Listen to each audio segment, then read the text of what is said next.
A gente vai continuar aqui repercutindo o alívio da retirada de tarifa de 40% imposta pelos Estados Unidos sobre produtos brasileiros. E dessa vez eu vou conversar um pouquinho aqui com o diretor executivo da Associação Nacional dos Exportadores de Sucos Cítricos, o Ibiapaba Neto. Ele hoje presencialmente com a gente aqui no estúdio. Primeiramente, quero agradecer a sua participação com a gente, por ter vindo até aqui conversar um pouquinho com a gente, né? Tudo bem com você?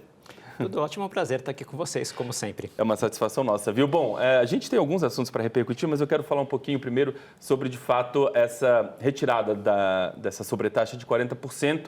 O suco de laranja em si, ele já estava numa lista de exceções, né? Mas agora subprodutos, digamos assim, foram beneficiados, né? Queria saber como a Citrus BR recebe, né, essa notícia e queria que você contasse para a nossa audiência exatamente que subprodutos são esses.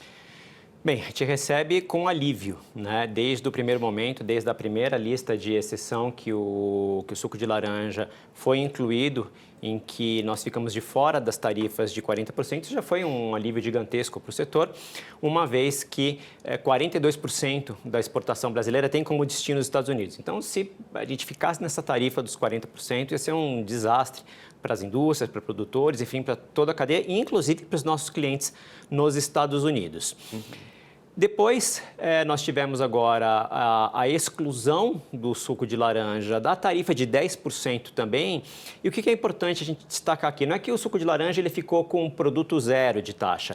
Nós voltamos ao que sempre foi a história da nossa vida. A taxa tradicional. Exatamente, que é uma taxa elevada. Ela é uma taxa de $415 por tonelada, que hoje, ela sozinha, tomando como referência a Bolsa de Nova York, está mais ou menos ali em torno de 20% ad valorem. Então, ela é uma tarifa bastante elevada. Então, a retirada dessa tarifa de 10% ela veio num excelente momento em que os preços estão em queda.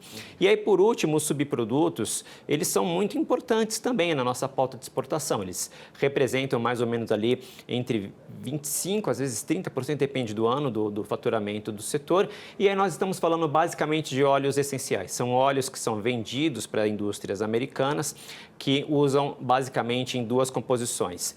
Para alimentos, e aí no caso são os aromas, ou para a indústria cosmética, que no caso são as essências. Então, nesses dois casos, os óleos são muito importantes. Ainda tem alguns tipos de óleos que não foram excluídos dessa tarifa de 40%.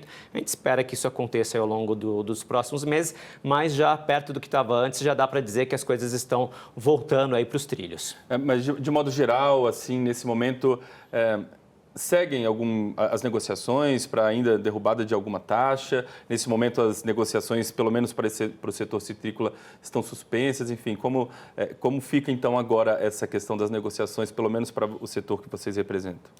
Bem, a gente tem que pensar essa história acho que em duas camadas. Existe uma camada de negociação que ela é principalmente protagonizada pelas empresas americanas, que são nossas clientes, que são consumidoras do suco de laranja brasileiro e dos subprodutos da cadeia do suco de laranja. E existe uma outra camada que é a discussão entre governos. Eu acho que há avanços nas duas partes. Houve um avanço grande nas discussões do governo brasileiro com o governo americano e as discussões do setor privado americano para com o governo americano também continuam a todo vapor. Então, a tendência, se tudo continuar no ritmo que está, é que a gente tenha aí novas aberturas para os próximos meses, mas a gente sabe que no âmbito das relações governamentais, nem sempre o tempo da política é o tempo do setor privado, infelizmente. Então, a gente tem que aguardar um pouco, mas acho que dá para ter já um certo otimismo. Bom, quero aproveitar a sua participação aqui com a gente para falar um pouquinho sobre o mercado. Eu li recentemente que a demanda da Europa andava fraca e isso estava refletindo nos preços. Eu queria que você trouxesse para a gente um cenário atualizado em relação ao mercado, em relação à demanda para o suco de laranja aí no mercado internacional para a gente. Exatamente. Nós estamos literalmente colhendo os frutos da safra passada. Vamos lembrar que a safra 2024-2025 ela foi a menor safra em mais de 30 anos, nos últimos 30 anos. Isso fez com que os preços internacionais fossem para recordes históricos, tanto para a fruta paga para o produtor aqui no Brasil, quanto para a exportação de suco de laranja. E aí, o consumidor ele toma a decisão, né? E às vezes o consumidor ele acha que um produto está muito caro, ele deixa de comprar. E é o que a gente vê acontecendo na Europa nos últimos meses. A demanda recuou bastante, embora não haja números oficiais sobre isso. O mercado fala em alguma coisa em torno de 20%, 25% de queda de demanda. Então, é bastante preocupante isso. E, de certa forma, a gente consegue observar essa queda de demanda também nas exportações brasileiras. Os 3 primeiros meses de exportação do ano safra 2025-26 foram bastante fracas. Existe aí uma questão também de atraso de maturação de fruta. A safra começou um pouquinho mais tardia por conta ali do frio do outono, que se intensificou um pouquinho mais. Ainda assim, as exportações elas poderiam ter tido um ritmo um pouco mais acelerado. Então, acho que todos os olhos agora estão na demanda, porque, sem dúvida, isso é um dos principais pilares formadores de preço no mercado internacional. Esse ano de 2025 está aí, né, quase acabando. Acho que dá para a gente já, de repente, fazer um rápido balanço. Esse ano, na sua avaliação, foi um ano de recuperação para o setor ou um ano ainda de desafios, de resiliência, principalmente quando a gente pensa também do ponto de vista do produtor de laranja? Olha, eu acho que não existe ano fácil, né, no agronegócio em geral, na citricultura em particular.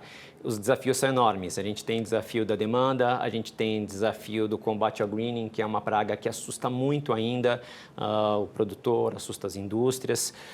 Houve, claro, uma série de avanços. A gente levou esse susto do tarifaço, um aumento de pagamento de imposto para exportar para os Estados Unidos. Agora as coisas elas estão voltando para o normal. Tem o desafio da demanda, tem desafio da qualidade do produto que está ligada a clima também. Então tem ali uma série de pontos que a gente precisa superar ano a ano.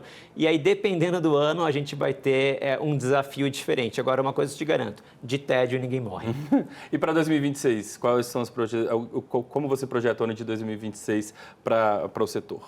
Bem, o ano de 2026, pelo menos o primeiro semestre, ele é uma continuação de 2025. O nosso ano safra, ele começa em 1º de julho do ano e termina em 30 de junho do ano seguinte. Então, o primeiro semestre de 2026 é, na verdade, o nosso segundo semestre do ano safra. E aí, o que eu espero, né, e aqui eu estou falando com dedos cruzados, é mais um desejo do que uma perspectiva, é que as exportações elas ganhem um pouquinho mais de volume. A gente tem visto aí os preços cedendo no mercado internacional. Então, eu espero que isso pelo menos traga um certo alívio na demanda e que a gente ganhe um pouco mais em volume. Isso seria importante também. A gente tem a previsão de safra mais ou menos em maio de 2026, ali para 9, 10 de maio, que o Fundecitrus faz essa estimativa de safra.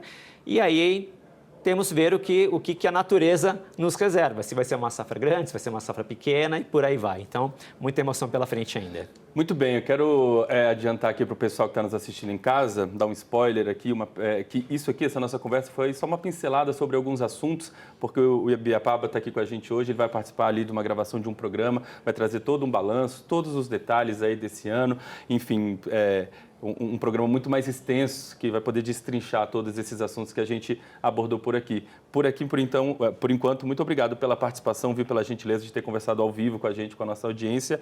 E aí, um bom restinho de ano para você. Você sabe que o canal está aberto em breve. Com certeza a gente volta a conversar em novas oportunidades. Obrigado e um feliz 2026 para todos nós. Valeu. Até a próxima.